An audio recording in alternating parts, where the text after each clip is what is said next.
ఈ దినం కోపం అనేది ఎంత భయంకరమైన నష్టాన్ని మానవ జీవితానికి తీసుకొస్తుంది.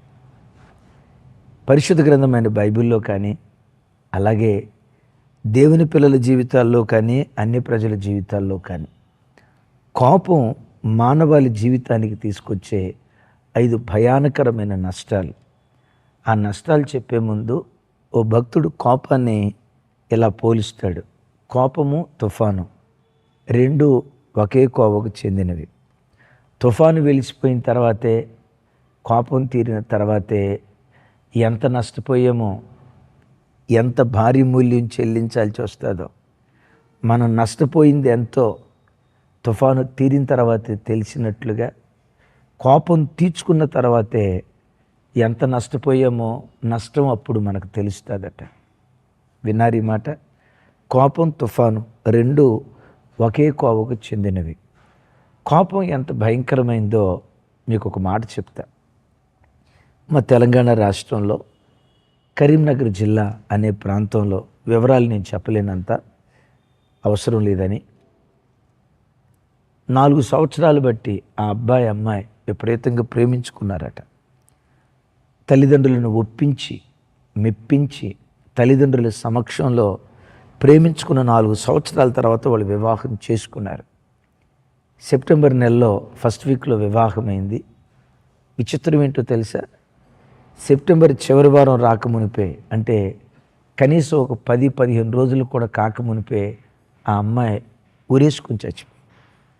ఆత్మహత్య చేసుకొని చనిపోయింది. ఎందుకు చనిపోయిందిరా బాబు? ప్రేమించుకుని కదా పెళ్లి చేసింది. వివరాల్లోకి వెళ్తే అమ్మాయి పుట్టింటికి వెళ్ళారట. ఆ రోజు మటన్ కర్రీ చేశారట. కాస్త మటన్లో కారం ఎక్కువైందట. ఈ అబ్బాయి సరిగ్గా తినల, కొంచెం కోపంతో ఉన్నాడట. చూడండి, మటన్ కారం ఎక్కువైంది. ఇక దాని గురించి నేను వివరణ చెప్పలేను. సరే, సాయంత్రం అబ్బాయి ఇంటికి వచ్చారు. అబ్బాయి ఇంట్లో కూడా మటన్ చేశారట. ఈ అబ్బాయి తింటా ఉంటే ఆ అమ్మాయి తినలేదట. మీ ఇంటికాడైతే కడుపు నిండా తిన్నావు, మా ఇంటికాడ తినవా అని ఈ అమ్మాయిని ఏదో కోపగించుకుని ఒక మాట అన్నాడట. వాళ్ళ మధ్య చిన్న వాగ్వివాదం జరిగి ఉండొచ్చు. పండుకున్నారు. ఈ అబ్బాయికి మధ్యరాత్రి 3 ఆ ప్రాంతంలో మెలకు వస్తే పక్కనుండాల్సిన భార్య లేదు. ఏమైందా అని లేచి చూస్తే కనపట్ల. ఏంటి అని కంగారుగా లోపలికి గదిలోకి వెళ్ళి చూస్తే ఊరేసుకొని చచ్చిపోయింది. ఎందుకు ఊరేసుకుంది? చిన్న వివాదం, చిన్న కోపం అయిపోయిందా?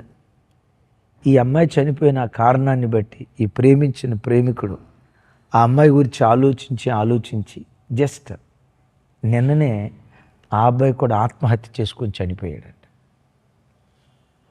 తుఫాను ఎంత నష్టం కలుగు చేసిద్దో, తుఫాను అయిపోయిన తర్వాత, వెలిసిన తర్వాతే కదా మనకు తెలిసేది. కోపం ఎంత నష్టం కలుగు చేసిందో ఇక్కడ చూడండి. కోపం 2 నిండు ప్రాణాలు బలిగొంది. వాళ్ళు చనిపోయారు. బ్రతికున్న అబ్బాయి అమ్మాయి తల్లిదండ్రులు బ్రతికిన కాలం అంతా వాళ్ళు ఏడుస్తూ బ్రతుకుతారు. పేరుకు బ్రతుకున్నారండే కానీ చస్తూ బ్రతుకుతూ ఉంటారు. చూసారా ఎంత భయంకరమైన నష్టం కలుగు చేసింది కోపం. ఈ ఉదయం వాక్యం వింటున్న చెల్లి, తమ్ముడా, నీకు కూడా కోపం ఎక్కువ? అమ్మా, మీకు కూడా కోపం ఎక్కువ? అన్నయ్య, కోపం కట్టలు దించుకొని వచ్చేటట్లుగా విపరీతమైన కోపిస్తుదానిగా బ్రతుకుతున్నావా? తస్మాత్ జాగ్రత్త. కోపం మానవ జీవితంలో 5 రకాల నష్టాలు కలుగు చేస్తుంది. నెంబర్ 1, కోపం మనిషిని పరలోకానికి దూరం చేస్తుంది. మరలా చెప్తున్నాను, కోపం మనిషిని పరలోకానికి దూరం చేస్తుంది, దేవుని ఆశీర్వాదానికి దూరం చేస్తుంది. ఏంటి? కోపం పరలోకానికి మనిషిని దూరం చేస్తుందా? దేవుని ఆశీర్వాదానికి దూరం చేస్తుందా? బైబిల్లో దీనికి ఏమైనా ఆధారం ఉందా? ఉంది.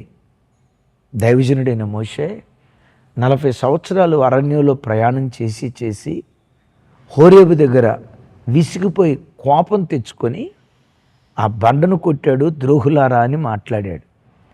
కాని మాట అన్నందుకు మోషే కనాను కోల్పోయాడు. విన్నారా? మోషే కనాను కోల్పోవటానికి కోపం కాదా దానికి కారణం? తమ్ముడు, చెల్లి, కోపం చిన్నదిగానే కనపడుతుంది, కానీ అది దానికి చెల్లించాల్సిన మూల్యం ఏంటో తెలుసా? పరలోకాన్ని కోల్పోతాడు. పరలోకం, అవును, పరలోకం. ద్రోహులారా అన్నాడు. ఎందుకంత మాట అన్నాడు? కోపంతో. నిజమే, కోపం వచ్చినప్పుడు ఏ మనిషి అయినా అదుపు లేని మాటలు అంటాడు కదా. కొంతమంది దుర్మార్గం, బూతులాడేవాడు, బూతులాడేవారు. అది చెల్లా తల్లా ఆ ఇంకిత జ్ఞానం ఉండదు కోపిష్టోడికి.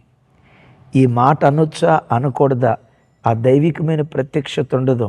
అయ్యో, భార్య నీ మాట అంటే ఎలా, భర్త నీ మాట అంటే ఎలా, అత్త నీ మాట అంటే ఎలా, మామ నీ మాట అంటే ఎలా, అయ్యో అక్క నీ మాట అంటే ఎలా అని ఆ విచక్షణ జ్ఞానం మనిషి కోల్పోయి అదుపు లేకుండా ఎంత భయంకరమైన మాట పడితే అంత భయంకరమైన మాట అంటాడు కోపిస్తోడు.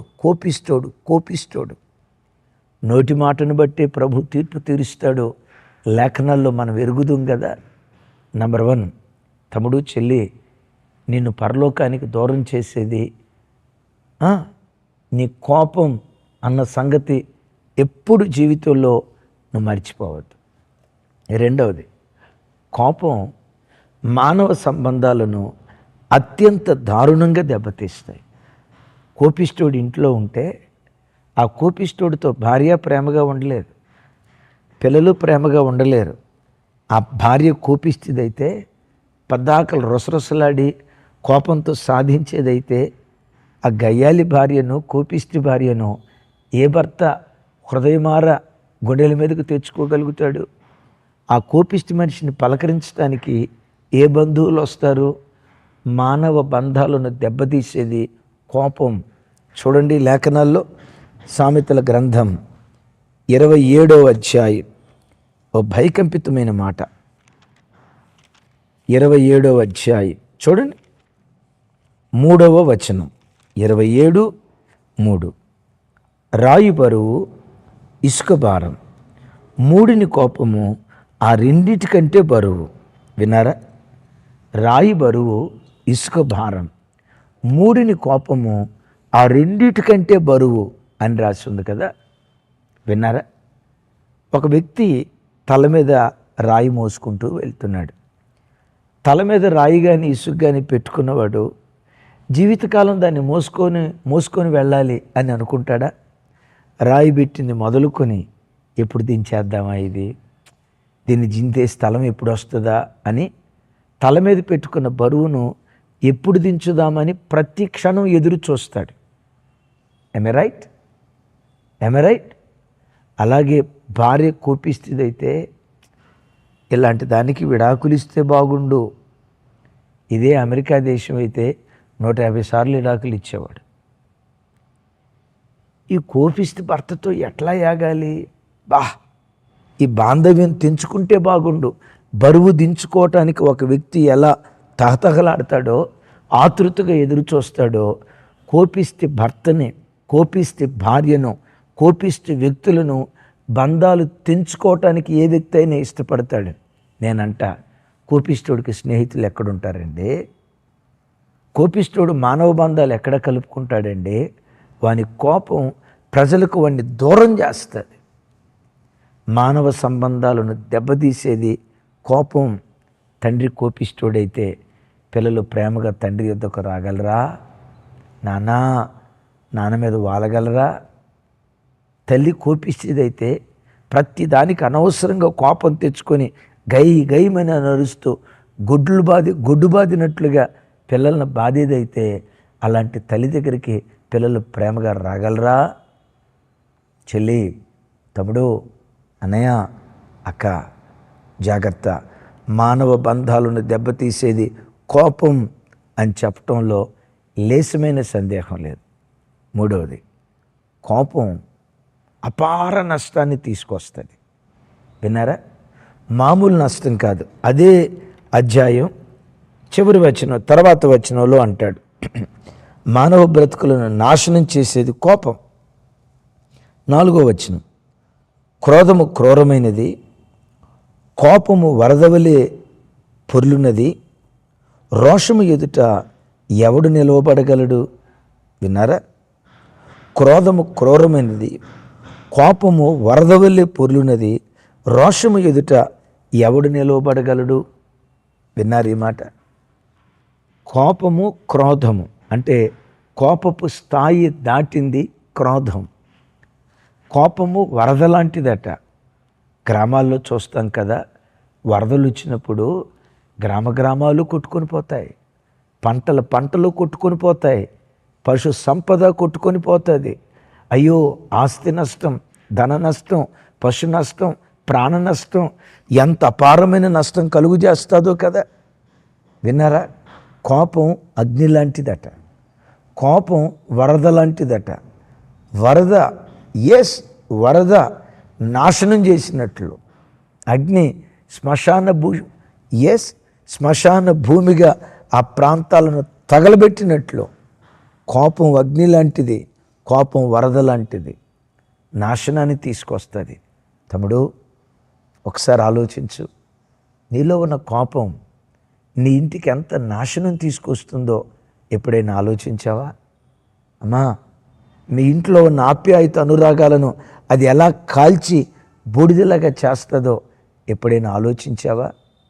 అందుకని ప్రభువుని అడుగు, దేవా, నీవలే దీర్ఘశాంతంతో బ్రతికే కృప దయచేయి, శాంతమూర్తిగా బ్రతికే కృప దయచేయి. అలాగని దండించేటప్పుడు కోపగించుకోకూడదని కాదు నేను అనేది, అనవసరమైన కోపాన్ని గురించి నేను మాట్లాడుతున్నాను. 5వది, కోపం ఆరోగ్యం మీద చాలా ప్రభావితం చూపిస్తుంది. మనిషి అనారోగ్యానికి గురి అవ్వటానికి కారణం కోపం. విన్నారు ఈ మాట? అరికాలు నుంచి నడినెత్తి వరకు మనిషి కోపగించుకున్నప్పుడట శరీరంలో ఉన్న ప్రతి అవయవం కుచించుకుపోద్దట. మీరు కావాలంటే ఈ వీడియో చూడండి. శరీరంలో ఉన్న ప్రతి అవయవం మీద కోపం భయంకరమైన ప్రభావం చూపిస్తుందట. హార్ట్ మీద, నర్వ్ సిస్టమ్ మీద, బ్రెయిన్ మీద, కిడ్నీ మీద, బాడీలో ఉన్న ప్రతి పార్ట్ మీద ప్రభావం చూపించేది కోపం. కోపం వచ్చినప్పుడు ఆ నర్వ్ సిస్టమే విపరీతంగా మారిపోద్దట. కొంతమంది అంటారు, ఆయనకి అంత కోపం రావటానికి కారణం ఏంటంటే పాపం బీపీ అండి,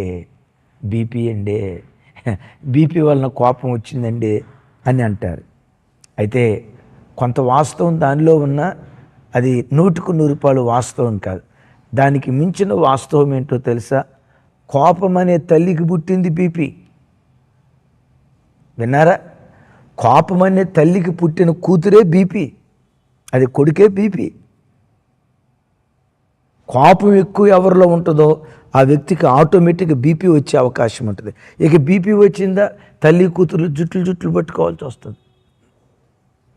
ఇక రెండు జాయిన్ అయింది అనుకోండి, కోపానికి బీపీకి రెండు, కోపానికి తోడు బీపీ జాయిన్ అయింది అనుకోండి, కోపం బీపీ కలిస్తే ఇక చూడండి శ్మశాన భూమి అయిపోతుంది. అందుకనే చూడండి, సామెతల గ్రంథంలో చక్కటి మాట రాసింది. చూడండి ఆ మాట, 14వ అధ్యాయం, సామెతల గ్రంథం 14వ అధ్యాయం 30వ వచనం నేను చదువుతాను. సాత్వికమైన మనస్సు శరీరమునకు జీవము, మత్సరము ఎముకలకు కుళ్ళు.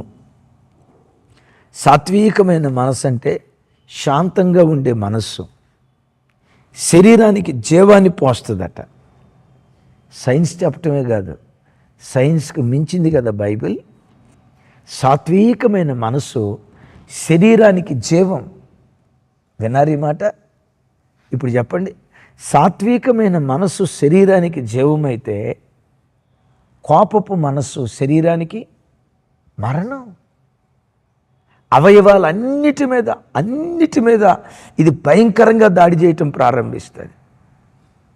5వ మాట, కోపం పాపానికి ముఖద్వారం లాంటిది. భయంకరమైన మాట ఇది. కోపం పాపానికి ముఖద్వారం లాంటిది. అందుకనే ఎఫెసీ పత్రికలో అపోస్తుడైన పౌలు గారు మాట్లాడుతూ ఇలా అంటాడు. చూడండి, ఎఫెసీలకు రాసిన పత్రిక 4వ అధ్యాయం 26వ వచనం. కోపపడుడి కానీ పాపము చేయకుడి, సూర్యుడు అస్తమించే వరకు మీ కోపము నిలిచి ఉండకూడదు, అపవాదికి చోటు ఇవ్వకుడి. విన్నారా? కోపపడుడి కానీ పాపము చేయకుడి. కోపం ఎప్పుడు పాపంగా మారుతుంది అంటే, కోపం మానవ సహజం. అయితే ఎవరి మీద కోపగించుకున్నామో, ఎవరి మధ్యలో కోపాలు ఎదురయ్యాయో ఆ వ్యక్తితో సూర్యుడు అస్తమించే లోపే మనం సమాధానపడాలి. భార్యాభర్తలు రైట్, కొన్నిసార్లు కోపం వస్తుంది. పిల్లలు చేసే తప్పును బట్టి కోపం వస్తుంది. కోపగించడం తప్పేం కాదు, వాక్యానుసారమైన కోపం. యేసుక్రీస్తు వారు కూడా యెరూషలేము మందిరంలో అడుగుపెట్టి ఆయన కోపగించుకొని కొరడా జొలపలేదా? పిల్లలు తప్పు చేసినప్పుడు కోపపడటం సహజం, అవసరం కూడా. భార్య తప్పు చేసినప్పుడు కోపపడటం సహజం, అవసరం కూడా. అలాగని చెప్పి అదే పనిగా కోపడకూడదండోయ్. వినండి ఇక్కడ. సరే, ఒకవేళ ఎవరి మీదైనా మనం కోపడితే సూర్యుడు అస్తమించే లోపే ఆ వ్యక్తితో మనం సమాధాన పడాలి. సమాధాన పడకపోతే అప్పుడు కోపం పాపంగా మారిపోద్ది. ఎందుకో తెలుసా? సమాధాన పడని స్థలాలలో అపవాది ప్రవేశిస్తాడట. అపవాదికి చోటు ఇవ్వకుడి. అపవాదికి చోటేదో తెలుసా? నీవేదో పిలిచి వాడు కుర్చీ వేయాల్సిన అవసరంలా. భార్యతో ఆ రాత్రి సమాధాన పడకుండా నువ్వు పడకల మీదకి వెళ్తే అసమాధానపు హృదయమే అపవాదికి నిలయం. విన్నారా? తమ్ముడు, చెల్లి, అమ్మా, నా వైపు చూడండి. నీ భర్తతో నిన్న గొడవపడి 2-3 రోజుల నుంచి గొడవపడి సమాధానంగా ఉండలేదు కదూ. భార్యతో గొడవపడి 2-3 రోజుల నుంచి సమాధానంగా లేవు కదూ. అత్తతో గొడవపడి, కోడలతో గొడవపడి, ఉద్యోగ స్థలంలో గొడవపడి కొన్ని రోజుల నుంచి మనస్మర్థతో ఉన్నావు కదూ. నీ హృదయం అపవాది నిలయంగా మారుతుంది. జాగ్రత్త. సమాధానపడని హృదయం, అసమాధానంతో రగిలే హృదయం అపవాదికి నిలయమని దేవుని వాక్యం ఘంటాపదంగా చెప్తుంది. ఇప్పుడు అపవాది ప్రవేశించిన తర్వాత, వినరా? అపవాది ప్రవేశించిన తర్వాత వాడు పాపం చేసేవాడిగా మారిపోడా? కోపం పాపానికి ముఖద్వారం లాంటిది. కయ్యను, ఇంత పాపం ఎట్లా చేసావయ్యా? తమ్ముడు చంపేవంట. ఏమయ్యా, తమ్ముడు చంపేవంట, ఇంత పాపం ఇంత ఘోరానికి ఎట్లా ఉడిగట్టావయ్యా? ఏమంటాడు తెలుసా? నా తమ్ముడిని చంపేంత నరహంతకుడిగా నేను మారటానికి కారణం ఏంటో తెలుసా? నాలో ఉన్న కోపమయ్యా. ఆ కోపమే నన్ను ఇంత భ్రష్టమైన వాడిగా చేసిందయ్యా. తమ్ముళ్ళారా, విన్నారా?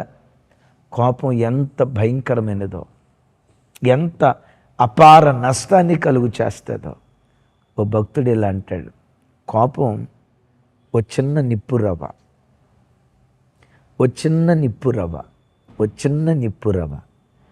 ఆ చిన్న నిప్పు రవ్వగా ఉన్నప్పుడే దాన్ని ఆర్పేవా? Praise God. లేదు, ఆ కోపాన్ని అట్లాగే కొనసాగించడం ప్రారంభించావా? అది అగ్నిపర్వతం అవుతుంది. ఆ అగ్నిపర్వతం ప్రాంతాలను కాల్చి శ్మశాన భూమిగా మారుస్తుంది. అందుకని దేవుని వాక్యం అంటుంది, దీర్ఘశాంతం. ఒక మాట ప్రభువుని అడుగుతావా? దేవా, నాలో ఉన్న కోపిస్తనాన్ని తీసేసి నీవలే శాంతమూర్తిగా నేను బ్రతకాలయ్యా, నీవలే సాత్వికుడిగా బ్రతకాలయ్యా, నీవలే దీర్ఘశాంతం కలిగిన వాడిగా నేను బ్రతకాలయ్యా. కోరుకుందామా?